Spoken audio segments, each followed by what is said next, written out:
Assalamualaikum.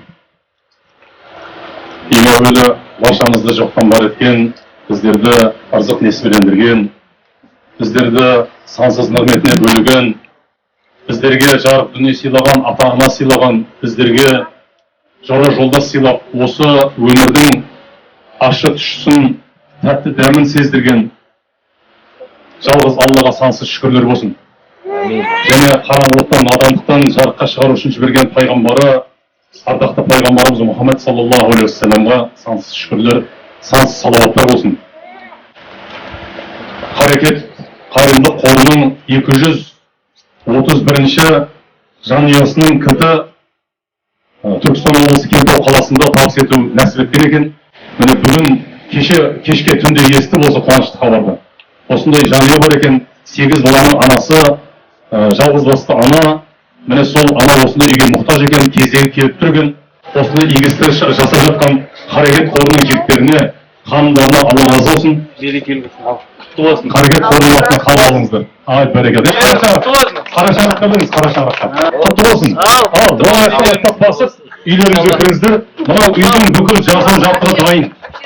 Мынау 50-60 адамға тапшан, мынау машинаға гараж, мынау көмірхана 15-20 тоннаға.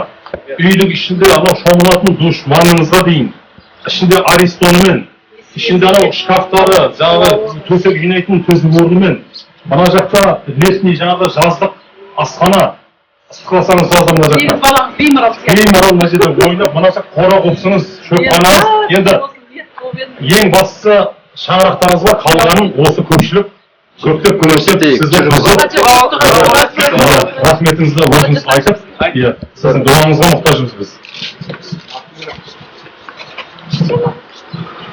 Істеп жатқан жақсылықтарыңыздың Алла берекесін берсін. Рахмет сіздерге. Бұндай жақсылықты мен бүйтіп күтпеп едім.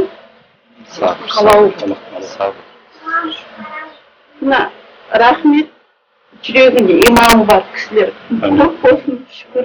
Бәрі де өсіріп отқан ұлыңдарында жүрегінде иманы болып, ел қатарлы өсіріп өндіруге Аллам нәсіп етсін. Рахмет сіздерге, Алланың нұр жаусын. Көп рахмет. Аллаху акбар. Алла тағала сондай мейірімді күтпеген жерден әлі, ғалатаңызды күтпеген жерден бөліп береді екен. Күтпеген жерде үйіңіздің сыртын сылап береді. Үйіңіздің ішіне не керек? Сол Алладан тілеңіз. Жасатқанбыз ғой, піл жасатқанбыз ғой. Сөйтсек мебель ішіп кетеді ғой. Ол кісіге не керек, қандай мебель керек жасап береді. Радияға Алла разылығы үшін. Енді Құдай қаласа, сол мебеліңіздің керек жарағын айтасыз, одан соң оны да істеп береді.